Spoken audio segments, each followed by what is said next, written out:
pada hari ini. Kalian pada siapa yang akan memimpin hari ini? Sofian, Pak. Sofian ya. Pada Sofian, Bapak persilakan untuk memimpin kelas pada hari ini. Jadi terima kasih kesempatan sebelumnya Kak. Di sini saya mau kirim teman-teman saya yang lain untuk berdoa bersama sebelum mulai pelajaran pada hari ini, supaya ilmu yang kami berikan Bapak masuk dengan sepenuhnya dengan baik di kepala kami masing-masing. Amin. Berdoa dimulai. Berdoa selesai.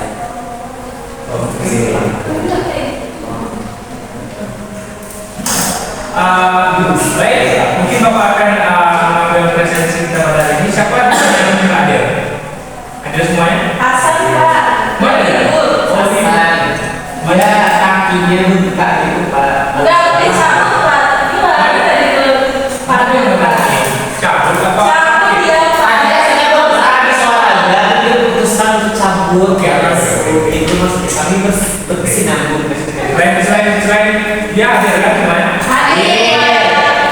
Baik, Pak ingin memberikan sedikit saran kepada kita semuanya. Ingatlah ketika kita belajar di kelas, kita harus mengingat orang tua kita bahwa pas kita belajar di kelas, orang tua kita berpanas-panasan untuk mencari kita uang. Oke? Kalau Gibran, Pelajaran kita pada hari ini itu mengenai peristiwa ketika agak Nanti itu habis ditanya kedua. cinta juga habis. Biar tambahin. kalau ada yang cari tadi di buat SD.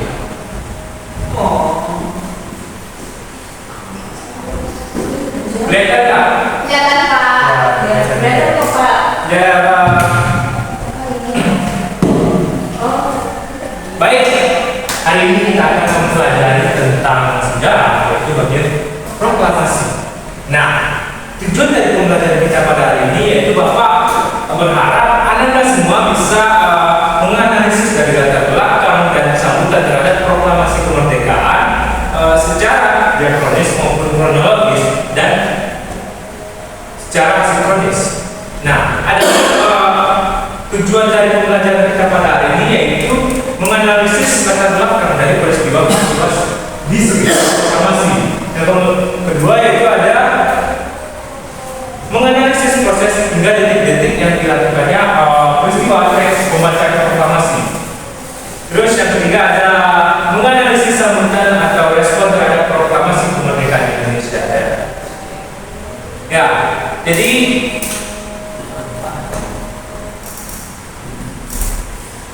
Bapak ingin bertanya nih sebagai pertanyaan pemantik. Apa yang terlintas dari pikiran Anda tentang 17 Agustus? Merdeka. Upacara. Terus apa lagi? 17 Agustus. Nah ya, terus ada lagi yang sering kita lakukan tiap tahun. Ya, pawai itu. Paskibra, betul. Yang Anda katakan semua itu adalah benar. Itu adalah bentuk dari apresiasi terhadap kemerdekaan Indonesia. Nah, selanjutnya apa sih yang menjadi hal istimewa terhadap proklamasi ini? Jadi dalam peristiwa proklamasi ini memiliki beberapa peristiwa penting yang akan menjadi masa depan bagi Indonesia. Seperti yang kita tahu bahwa Indonesia merdeka pada tanggal 17 Agustus tahun 1945. Nah, yang jadi pertanyaan Bapak, kenapa Pak tanggal 16? Kenapa Pak tanggal 15? Ada yang bisa jawab? Gimana tadi, Kak? Nah, ini contoh-contohnya tidak mendengarkan Bapak ya. Ya, Pak. Tadi mata saya sakit, Pak. Saya tanda Ya, Bapak cuma menanyakan kenapa Pak? Kenapa Pak tanggal 16 Agustus? Kenapa Pak tanggal 15 Agustus kita merdeka? Kenapa Pak tanggal 17 Agustus? Karena takdir, Pak. Yang mencerti gimana? Takdir. Takdir. Ya, karena selesainya proklamasi kita tuh pada malamnya, Pak. Karena mungkin malam-malam langsung proklamasikan. Kalau menurut Anda Sofia gimana? Karena emang sudah peristiwanya di hari itu proklamasinya. Sebelumnya kan ada peristiwa-peristiwa lain sebelum proklamasi. Kalau mungkin bisa ditentukan secara kita merdeka pada tanggal ini, kita merdeka pada tanggal ini, ketika susunannya yang selesai tanggal itu, berarti tanggal itu langsung diproklamasikan. Setelah melewati beberapa peristiwa lain seperti dalam proklamasi susunan di rumah Maida, mungkin berikutnya baru proklamasi, mungkin hanya itu Pak. Oke, ini penjelasannya Panjang Pak. ya panjang, tapi ada bisa yang kita petik nanti dari penjelasan. Nah, menurut pendapat Anda, kenapa kita merdeka tanggal 15, kenapa yang lebih tanggal 16? Kalau menurut saya Pak, itu berdasarkan perspektif dalam Islam. Karena 17 Agustus itu kan bertepatan dengan 17 Ramadan. Jadi kan sekarang itu memilih tanggal yang cantik itu untuk melakukan suatu proklamasi. Dan tentu salah satunya lagi itu 17 Agustus waktu yang tepat ketika membacakan teks proklamasi yang mana sebelumnya itu kan sebelum dari tanggal 17 itu adalah momen yang tepat ketika Jepang sudah menyerang pada sekutu. Nah, 17 Agustus ini menjadi momen yang sangat penting ketika Soekarno memproklamirkan tentang kemerdekaannya. Oke, ini ada anak bapak pintar ya.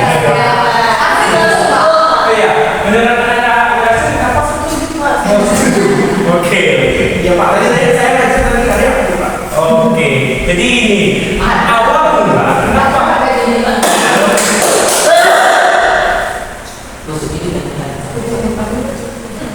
Awal mula kenapa Indonesia merdeka tanggal 17 itu memiliki segelintir hal-hal yang tidak bisa diganggu-gugat. Yang pertama itu seperti yang kita tahu, alasan kenapa Indonesia bisa merdeka di bulan segitu itu karena ada beberapa faktor. Yang pertama yaitu kekalahan Jepang.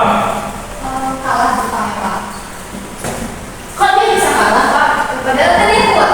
Nah, Anda pertanyaan ini mahasiswa yang siswa yang sudah bekerja. Jadi kenapa Jepang bisa kalah pada perang itu karena kota Nagasaki dan Hiroshima dibom oleh pihak Amerika. Nah sebelumnya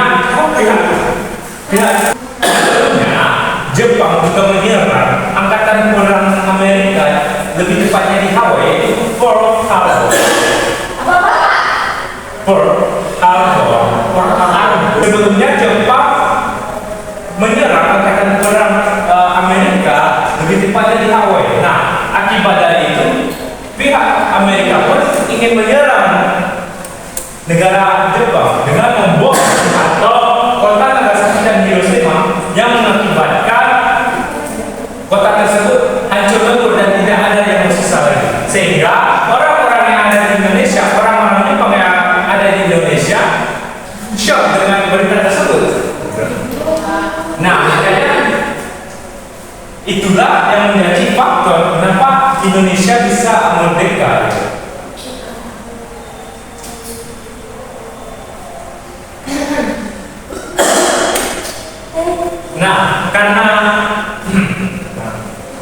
Karena berita perang tersebut, maka Indonesia cepat-cepat ingin memproklamasikan kemerdekaannya karena di daerah di wilayah Indonesia terjadi kekosongan penguasa karena Jepang lagi mengurus negaranya. Bagian belakang. Iya. Oke. Jadi itulah latar belakang kenapa Indonesia bisa memproklamasikan kemerdekaannya. Nah, pertanyaan Bapak selanjutnya itu sekitar kejadian sebelum pembacaan teks proklamasi. Nah, ada yang bisa tahu nggak sebelum pembacaan teks proklamasi peristiwa apa saja yang terjadi? Jalan Jakarta dalam Pak. Rengas Dengklok Pak. Nah, betul. Oh, iya. Rengas Dengklok. Penculikan. Itu Pak. Diskusi di Laksamana Medan Pak. Itu Jakarta adalah Jakarta. Habis itu Rengas Dengklok. Yang kedua yang ketiga penyusunan teks proklamasi. Yang keempat baru proklamasi kemerdekaan. Nah, Mas, siswa Bapak sudah kita semua.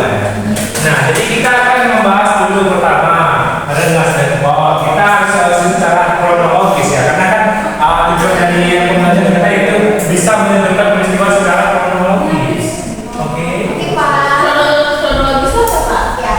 Secara runtut gitu. Jadi nggak siswa cerita gitu.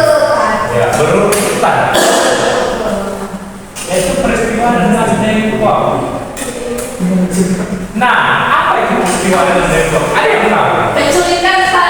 Penculikan siapa yang diculik? Soekarno-Hatta. Kenapa mereka diculik? Karena adanya perselisihan antara golongan tua dan golongan muda, Pak. Sehingga kita kosong wilayah seperti Bapak jelaskan tadi, golongan muda minta golongan tua untuk cepat proklamasi kemerdekaan, mereka tidak mau, akhirnya diculik dan dipaksa. Oh, penjelasan ini sudah membantu Bapak ya untuk menjelaskan kepada siswa-siswa lain. Apakah siswa lain yang mendengarkan apa yang dikatakan?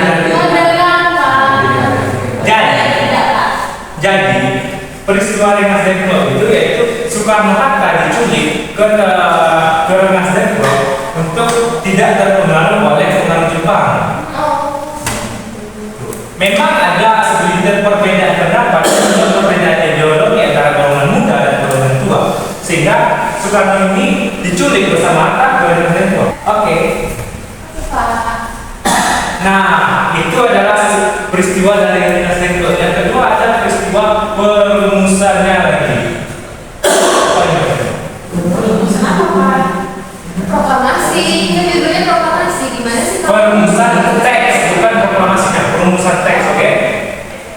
Kemudian kita akan membahas sekitar perumusan teks proklamasi. Nah, dalam perumusan teks proklamasi ini, setelah Soekarno-Hatta diculik ke Rengas Dengklok, lalu mereka dibawa kembali oleh para pemuda dan mereka melaksanakan perumusan teks proklamasi. Ada yang tahu nggak di mana mereka merumuskan teks proklamasinya? Siapa yang tahu?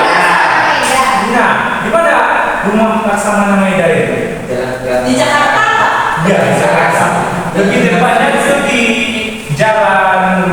Jadi para pemuda ini para Soekarno-Hatta ini dibawa ke rumah Laksamana Maeda untuk melakukan perumusan teks proklamasi. Nah, apakah di rumah Laksamana Maeda itu Laksamana Maeda itu juga memproklamasikan kemerdekaan itu, memproklamasikan teks tersebut? Ada yang tahu? Kita di rumahnya. Tidak, Pak. Ikut merumuskan itu, Pak. Ya. Tidak. Dia tidur di atas. Tidur ya, Iya. nggak mau dia masuk ke ikut campur ya. Ya, karena bukan bagian dia, Pak. Iya, tapi dia menyediakan ruang untuk Dia Menyisihkan rumahnya. Betul. Anak-anak bapak sebenarnya pintar semua ya. Ya. Tapi kelasnya tidak ada sejarah biasanya sih. Nah, itu terus apa saja yang dirumuskan dalam teks proklamasi itu? Apa poin-poin pentingnya gitu? Yang Anda ketahui tentang teksnya tersebut. Atas nama bangsa Indonesia. Itu siapa tuh yang mencetuskan itu? kata-katanya. Ya. Punya nih. Ahmad Subarjo. Nah, betul, Ahmad Subarjo. Nah, setelah perumusan di Malang, perumusan teks proklamasi di malam hari di rumah Laksamana Maeda, apa sih yang mengesahkan teks tersebut? Ya. Apakah saya pribadi ini bisa kita katakan dengan founding fathers? Tidak, karena dia hanya mengerti gitu hasil pemikiran dari tokoh-tokoh. Salah sih. Iya. Bapak luruskan dari semua. Kenapa? Kenapa saya bisa bilang Karena iya? siapapun yang terlibat pada proses pembangunan negeri kita ini adalah Soekarno. Nah, betul. Apakah kita Sofian bisa mengerti dengan jawaban Oke. Nah, kemudian setelah teks tersebut dirumuskan, diketik oleh saya Timeli. Nah, terus paginya berangkatlah para yang Soekarno-Hatta tadi ke kediaman Soekarno-Hatta untuk memproklamasikan kemerdekaan. Lebih tepatnya, kapan mereka memproklamasikan teks tersebut? Pada pukul 9 di rumah Soekarno di lantai Penangsaan nomor 56 Jakarta? Jakarta Utara Pusat. Pusat. Jadi dari rumah kita pulang ke mana? Iya. Iya, mereka tidur dulu. Besoknya lah ngapain sekarang ke depan gitu katanya. Mungkin karena masyarakat juga belum bangun. Iya. Dan pada peristiwa pembacaan teks proklamasi tersebut, itu tuh disiarkan di seluruh dunia menggunakan radio agar semua negara mendengarkan bahwa Indonesia ini telah merdeka dari pendudukan Sampai sini, Anda sudah paham nggak dengan sebagian peristiwa dari sekitar proklamasi ini? Paham? Oke, kalau sudah paham, Bapak ingin melakukan sebuah penilaian dulu, Pak. Kita akan bermain games ya. Baik Pak. Kita ada 1, 2, 3, 4, 5. Nah, di sini Bapak.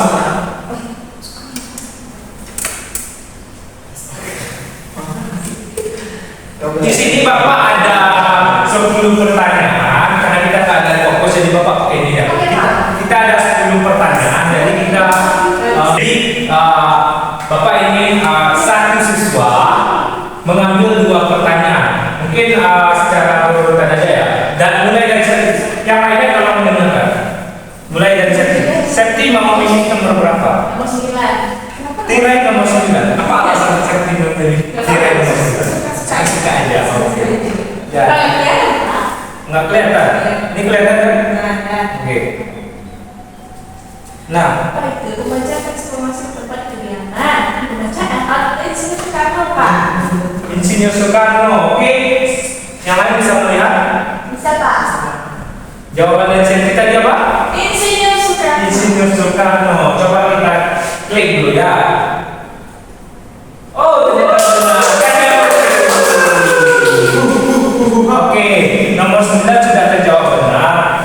Kemudian silakan kepada Bukannya di Bapak. Iya, nanti kita bergantian satu persatu dulu. Nomor 6 dulu Pak. Nomor 2 dulu Pak. Nomor 2, kamu nggak mau di nomor 1 kan? Enggak. Oke, kita akan pilih nomor 2, oke? Kenapa? Oke, nah proklamasi. Silakan. Pencet Pak. Bisa Pak. Enggak apa aja.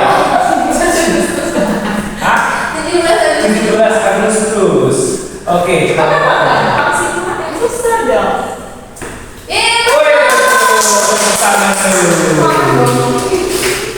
Ini udah 2 jawaban terjawab benar ya. Jadi silakan Sofia pilih jawabannya. Ini nomor berapa yang ingin Sofia jawab? Saya Pak. Aku mati screen ya. Oh, itu ada Pak. Tulis di rumah. Jawabannya A. Iya, sama dengan pada si Maeda. Iya. Kita coba baca. Maeda. Betul, tepuk tangan dulu. Oke. Ini sudah 3 yang betul. Selanjutnya silakan ambil nomor berapa yang ingin dijawab. Enggak. Dia jadi harus berfilosofikan Tuhan itu satu. Jadi dia Ya Pak. nomor Karena satu. nomor 2 itu saya Pak. Oke, kita akan cek nomor 1 dulu. Nah, silakan Anda jawab. Apa Fatmawati? Ya, bacakan dulu. Yang menjadi bendera Indonesia merah putih apa? Oke, Pak Mawati kita coba. Kita tak ada sini. Nah, benar.